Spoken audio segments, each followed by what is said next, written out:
Good morning students. कैसे हो आप सभी।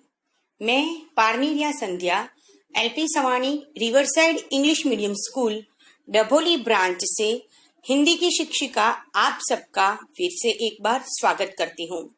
स्टैंडर्ड 8 सब्जेक्ट हिंदी, काव्य 4 उठो धरा के अमर सपूतो। हमने आगे इस काव्य के 2 भाग समझ लिए हैं। आज हम इस काव्य का तीसरा भाग समझेंगे। तो चलो बच्चों, अब हम जाते हैं पाठ्य पुस्तक की ओर। बच्चों, हमने यह काव्य 4 उठो धरा के अमर सपूतो 2 भाग हमने समझे हैं, जिसके कवि है द्वारिका प्रसाद माहेश्वरी।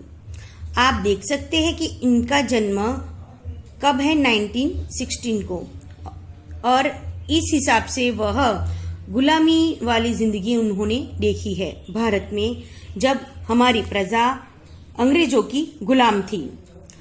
हमने इस काव्य के 2 भाग समझ लिए हैं। उस हिसाब से कवि भारत माता के अमर पुत्रों को कहते हैं कि अब आजाद भारत हो चुका है, गुलामी की रात बीत गई है, अब नया सवेरा हुआ है। तुम आलस और अज्ञान छोड़ दो और जाग जाओ और देश के नव निर्माण के कार्य में जुट जाओ। अब यह देश तुम्हारा है, यह आजाद भारत तुम्हारा है। तो अब देशवासियों, अब तुम जीवन में फिर से नया उत्साह भरना शुरू कर दो। यह कहा है ना, जीवन में नव स्फूर्ति नव प्राण भरो। यह नई सुबह है, अब नई बात है, हमारे पास नई किरण है, नई ज्योति है कि अब इस आजादी की नई सुबह में हमें नया उत्साह भरना है और नए प्राणों का हमें संचार करना है। अब हम गुलाम नहीं है, अब हम आजाद है। आजादी की नई सुबह में नई चर्चाएं हो रही है, नई विचारों की किरणें फैल रही है, नई किरण है और ज्योति भी नई है। यानी कि अब हम इस नए प्रकाश का अनुभव कर रहे हैं। किसके प्रकाश का? आजादी के प्रकाश का। और हम अब सबके मन में नई आशाएं भी है, नई उमंगे हैं, नई लहरें हैं। देशवासी खुलकर सांस ले रहे हैं, नई सांस है, नई आस है, सबके पास नई आशा है। और अब हम गुलामी के वातावरण में नहीं, लेकिन आजादी के खुले वातावरण में हम सांस ले रहे हैं। इसीलिए कवि कहते हैं कि हमारे देश के सपूतों, तुम्हें युग युग के मुरझाए हुए फूलों को नई मुस्कान देनी है। हमारे देश में कई प्रजाएं आई और सदियों तक हमारा देश गुलाम रहा। इस तरह कवि कहना चाहते हैं कि हम सदियों से मुरझाए हुए रहे हैं। अब इस धरती पे जो फूल है, उस पे हमें नई मुस्कान भरनी है। उठो धरा के अमर सपूतों, कि हे भारतवासियों, हे भारत देश के अमर नागरिकों, आप उठिए और इस धरा का निर्माण कीजिए। इस तरह कवि भारत माँ के लाल को जगाना चाह रहे हैं।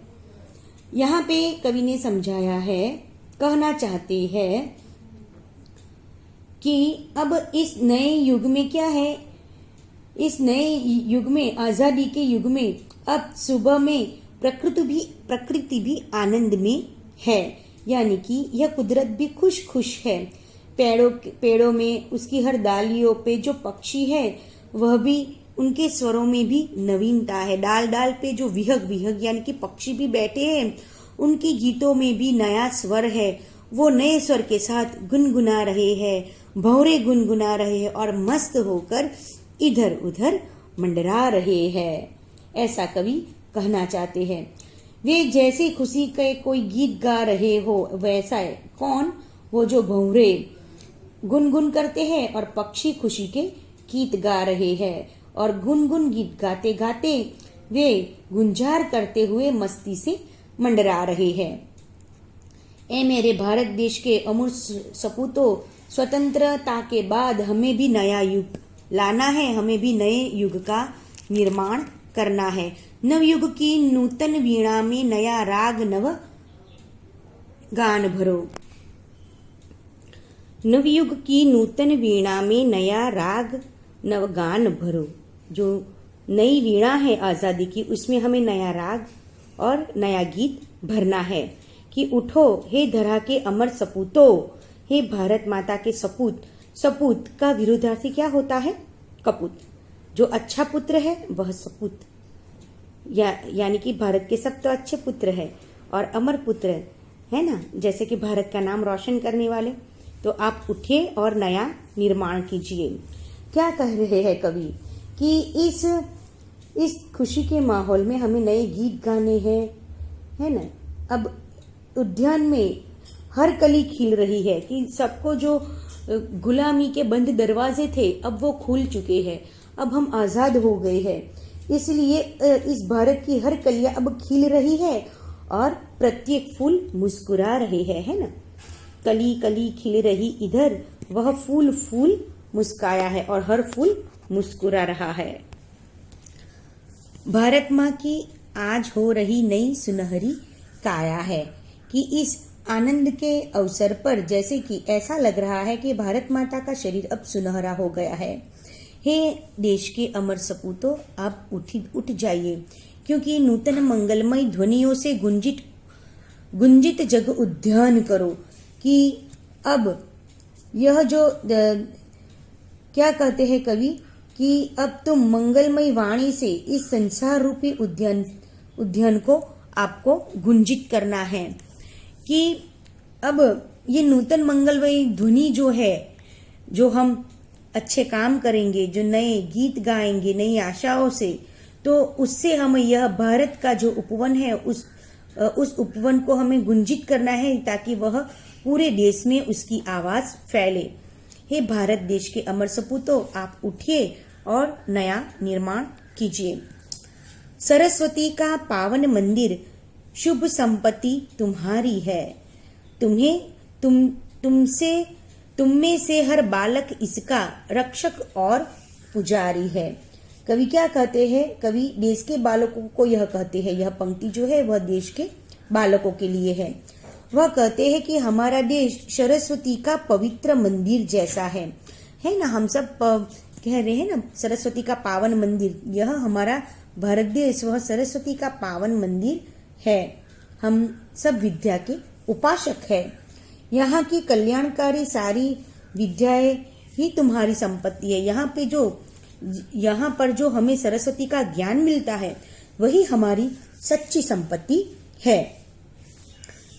और तुम में से हर बालक इसका विद्या मंदिर का रक्षक और पुजारी है। यह जो भारत वो जो है वो क्या है? भारत माता सरस्वती का मंदिर है और जो ज्ञान है वह हमारी संपत्ति है। और हर बालक इस मंदिर का रक्षक भी है और पुजारी भी है। शत शत दीपक जला ज्ञान के, नव युग का आह्वान करो। उठो धरा के अमर सपूतो, पुनः नया निर्माण करो। क्या कहते हैं कवि कि तुम्हें नए ज्ञान से सैकड़ों दीप जलाने हैं। शत शत दीपक यानी कि सैकड़ों, बहुत सारे। शत यानी कि 100, सत यानी कि बहुत सारे आपको दीपक जलाने हैं, क्योंकि अब अंधेरा खत्म हो चुका है, अब नई किरण है और हमें भी नया दीपक जलाना है। शत दीपक जलाकर हमें, ये किसके दीपक जलाने हैं? ज्ञान के दीपक जलाने हैं। अब हमें अंधकार से मुक्ति मिल गई है तो हमें अज्ञान में नहीं रहना है, ज्ञान का दीपक जलाना है। और नव युग का आह्वान करो। आह्वान करना यानी कि बुलाना। हमें नए युग को अब बुलाना है कि तुम्हें सभी प्रकार का ज्ञान पाकर हमें क्या करना है? भविष्य उज्जवल बनाना है। इसीलिए कवि कह रहे हैं कि हे भारत माँ के अमर सपूतों, अब आप उठिए और नया निर्माण कीजिए और नए भविष्य का निर्माण करने के लिए आप तैयार हो जाइए। और इसके लिए क्या करना है? ज्ञान प्राप्त करना है, हमें कुशल बनना है। बच्चों, आपको यहाँ तक की कविता यानी समझ में आ गई, यानी कि अब हमारी पूरी कविता यहीं पे समाप्त होती है। हम इस काव्य के शब्दार्थ को भी देख लेंगे। निर्माण यानी कि बनाना, गुंजित यानी कि भौरे की गुंजार से युक्त, प्रायः यानी कि अक्सर, उद्यान बाग, पुनः यानी कि फिर दोबारा, आह्वान करना यानी कि ललकारना, ललकार चुनौती बुलाते हैं ना उसको आह्वान कहते हैं, स्फूर्ति यानी कि उत्साह। तो बच्चों आपको यह शब्दार्थ अपनी नोटबुक में लिख लेने हैं। अब हम आज यहीं पे स्टॉप होते हैं। अगले सप्ताह हम स्वाध्याय प्रश्न को देखेंगे। तो अब हम अगले सप्ताह फिर मिलेंगे। तब तक के लिए जय हिंद। अपना और अपने परिवारजनों का आप ख्याल रखिए।